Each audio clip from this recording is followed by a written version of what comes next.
I'm going to start this third tape on Lecture 10 right where I had stopped off and quit before.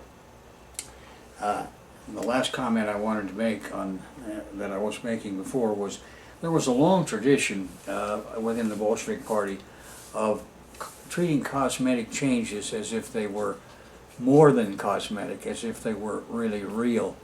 So by the time we get to the point of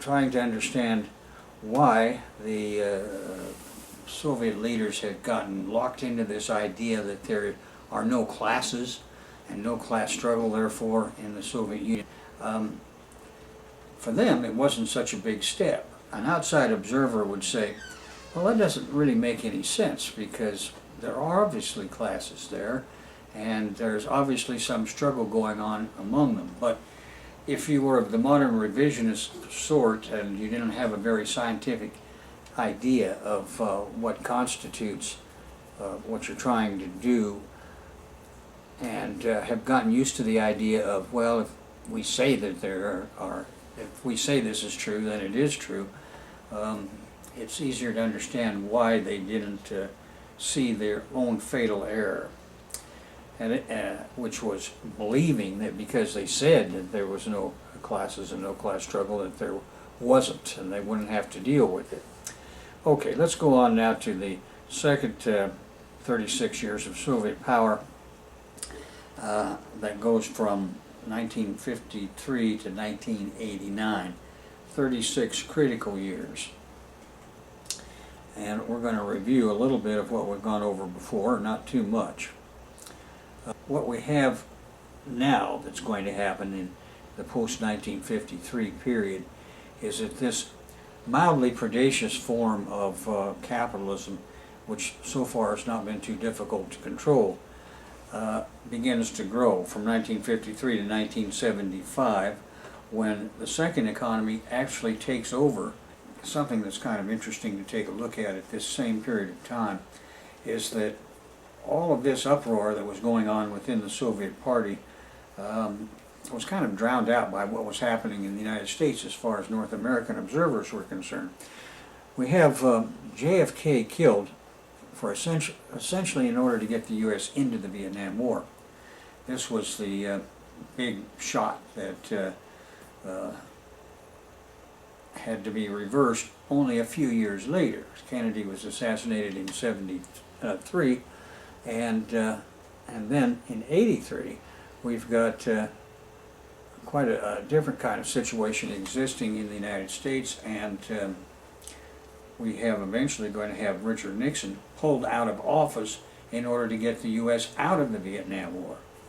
So those things were really occupying the public attention in the United States at that time, including those on the left who would have had difficulty understanding the Soviet system anyway because of, well, for a variety of reasons.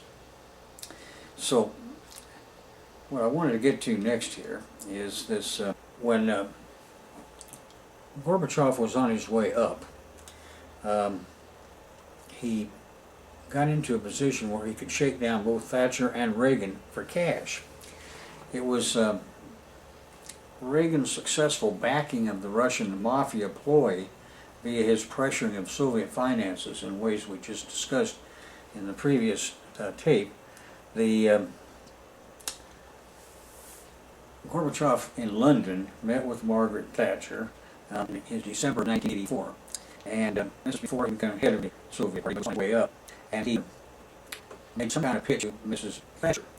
Now, I noticed at the time that it was kind of strange that immediately upon the time he left London, Mrs. Thatcher got on the next plane, her plane, and flew straight to see Ronald Reagan. Now, that is within hours of the time that Gorbachev exited London in '84. Thatcher was on a top-secret flight to Washington, and there she flew immediately to Camp David and was closeted with Ronald Reagan the entire time. She then returned to London immediately, and the trip was not disclosed to the press for some rather long time after that in England. Even today, in every biography in the U.S. cat press of Gorbachev I've seen, this Thatcher flight is ignored. and in fact in the U.S. capitalist press in general, for what should be obvious reasons. But in her autobiography, Down the Years, Mrs. Thatcher admits to this trip and says she wanted to talk to Reagan right away about what Gorbachev had to say about the SDI, the Strategic Defense Initiative, the Star Wars program. Now, why would the Star Wars suddenly be of such importance to the Prime Minister of the United Kingdom that she had to jump on a jet within hours of Gorbachev's departure and fly immediately to Washington? To me, that didn't make any sense. What he was really doing, what Gorbachev was really doing, was saying, if I want $20 billion in order to pull off this scam. Now, he told her he needed $20 billion in cash as a slush fund at his disposal if his campaign to overturn Soviet socialism would be guaranteed success.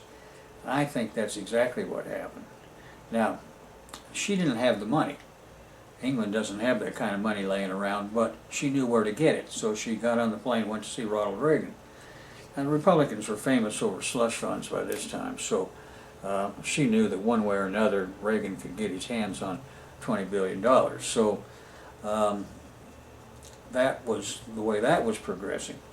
Now, at the same time that this happened, Gorbachev's Sevastopol background had placed him for over 2 decades in the midst of the strongest second economy sector in the entire Soviet nation. So his career, while it had been amongst intellectuals least attracted to Marxism, and had him having the strongest petty bourgeois or fully bourgeois orientation in the USSR, was well established and had been for a long time. We talked about a little bit of that before. This was reflected in the first 3 months of his administration by the appointment of an openly anti-Marxist advisors in the ideological arena, one in particular, a man named Alexander Sipko, and openly pro-capitalist intellectuals in the economic arena, with their ideological tracks now being circulated. A woman, Tatiana Oslovskaya, a man named Abel Algonbagian. Right off the bat, Gorbachev began to speak openly in praise of Edward Shevardnadze, an openly revisionist leader in Georgia, and Georgia had their second economy, second only to the one in Sevastopol. So, rather than encouraging internal party dissent aimed at strengthening the party and the government's most important ideological institutions, Gorbachev began advocating that anti-party, that is, outside the party voices, be given equal play in the Soviet press. He encouraged writers to become what he called the loyal opposition to CPSU policies and programs, and he began changing the definition of the term restructuring or perestroika and the term openness or glasnost from the definitions provided by their originators, General Secretary Andropov, with his own Gorbachev definitions, which in every case were aimed at enabling outside the party anti-communist voices. Gorbachev, by the second year of his administration, had placed all of the media in the hands of anti-communists. The most dangerous sign for loyal communists should have been read in the appointment of a de facto anti-communist as head of the party's propaganda and agitation work. A man named Yakovlev had been appointed as chief of the party's propaganda and agitation and propaganda department. Well, from the 2nd of January 1987 through June of 1988, there are critical 18 months that shook the world. Now again, many things were happening over here so that the public was not much aware of what was going on inside the Soviet Union. But of course the CIA was well aware, and all of their subversive agencies, which were now realized that this is it. We've got to go all in now. And so for that 18 months, beginning with the full Central Committee meeting in the beginning of '87, they laid out an entirely counter-revolutionary course they called the radical reform of the political economy of the USSR, which amounted to an all-out attack on the leading role of the Communist Party of the Soviet Union, called for an end to central planning, indeed to all government planning, abolition of the role of public property, and transferring ownership of public institutions to private hands, and an end to the federal relationship between the republics. Well, the mechanism, as you can see, is being established for the dissolution of the USSR. But one wonders, perhaps, in retrospect, why the party didn't stand up and throw out the traitors then and there. How could any real Marxist-Leninist go along with any of this obvious counter-revolutionary nonsense? The answer is that modern revisionism had paved the way by negating all of the basic Marxist and Leninist laws, and had done so for more than 35 years. Everything that Mao Zedong and the Chinese Communist leaderships had denounced as the ultimate reality of the course being followed by the Khrushchev gang in the years from 1980 forward had actually come to pass. But 2 generations of persons subjected to the constant revision of the findings of our science, these steps of Gorbachev and his entire gang did not seem as obviously wrong to them as they do to us in retrospect. In short, modern revisionism enabled capitalist restoration, and with or without a second economy, the capitalist world order would have never finalized its comeback in the USSR. And for that matter, would never have gotten off the ground in the first place if it had not been for the successful implanting of the clearly stupid revisionist hypotheses that Khrushchev and his gang had been filling the press with ever since 1953. Well, the USSR is now not only naive because of its dumbing down of its science of history, it's been theoretically anesthetized. Back at the ranch, the Trojan horse was advocating obvious anti-Leninist principles. I mean Mr. Gorbachev. He spoke as if he were a communist and if he were trying to advance the cause of socialism. The Gorbachev leadership would have been sacked in these early years instantly had they exposed themselves as anti-communists, bent on destroying socialism. That is, if they had used these words. But Gorbachev and gang had learned under the tutelage of Khrushchev and Brezhnev that as long as one mouthed Marxism and Leninism in words, one could get away with fooling some people all of the time, and all of the people some of the time, and that was good enough. Gorbachev proved to be a master of deceit in ways, in the way of the Roman god of Janus, and the Greek god, I guess. But George Orwell would have been very proud. With the massive second economy now under massive leadership as the mass base for this new version of what had gone before, with the press in anti-communist hands, and with the government having been brigandized and replaced by the brigands, it was now only a matter of time. Catholic popes had learned that as long as they went through the rituals of Catholic mysticism and the verbiage of Christianity, that they could get away with just about anything in the lands where they had police and military power. And this is identical to what the modern revisionists had become and what they were doing in the USSR. Party members responded to the symbolism of Soviet power and not the reality of theoretical statements and practical measures. Troy Victorious. From June 1988 to November 1st, 1991, I go into this Troy Victorious section on page 474 of your textbook, and I'll let you proceed through that. But these are the months, June 88 through the November 1st, 91, when Gorbachev and Yeltsin, between the two of them, outlawed the Communist Party of the Soviet Union.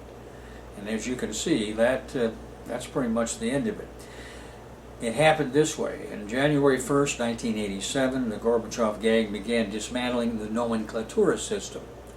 Now, this is the system that had been established way back during the years of war communism in the Russian Party, where in Moscow they would assemble a list of persons to be promoted in a similar way to where U.S. military officers' lists are assembled in the Pentagon by things like Bupers. On the 2nd of December 87, Gorbachev dealt a fatal sabotage to the first economy, the public economy, by slashing government orders to factories by 50%. This threw half of all the USSR's industrial base onto the mercy of the private second economy. It prepared the practical economic way to make the second economy a part of the first economy. In June 1988, at the 19th Party Conference, Gorbachev succeeded in getting the conference to order the separation of party, state, and government, and thus sabotage Lenin's entire system of governing. On the September of 1988, Gorbachev dismantled the entire central governing apparatus.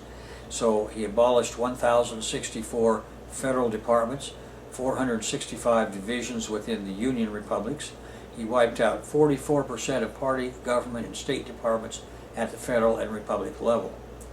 Then in October of that same year, 1988, capitalism was legalized as a first economy, with a series of laws about private enterprises in the form of cooperatives as a cover for the private leasing of what had been public property.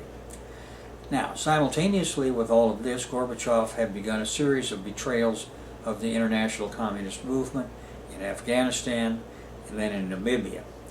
The details are discussed in that book, Socialism Betrayed, which I've mentioned to you before.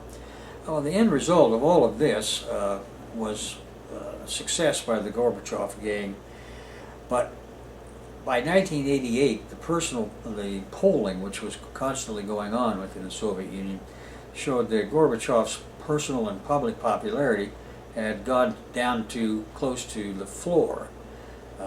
Most Russians could see by this time that Gorbachev was an obvious traitor. One reason why he doesn't go back to Russia anymore is because he's likely to be lynched. But at any rate, when things were in such bad shape that they decided to copy the American game of Democrat and Republican, Tweedledee, Tweedledum. In this case, they had Gorbachev and his group running against Boris Yeltsin and his Democratic Party structure that they'd created. Well, you know, that worked for a little while, but in 1990, this left Yeltsin as president of the RSFSR and Gorbachev as president of the Soviet Union. It was a false dichotomy, as the difference between Republicans and Democrats in our country sufficed to bring about total chaos in a place of political unity. But it had the system that had characterized Russia for 70 years, and now they were going to give us a Tweedledee, Tweedledum choice between Gorbachev and Yeltsin. So it was kind of we have here at the end of the Communist Party, the complete dismantling of the Soviet government in every way, in the economy and politically, so that the entire Soviet world order established by Lenin and continued over the years by Stalin, and then degenerating through the years of Khrushchev and Brezhnev, had now been done away with altogether by Gorbachev.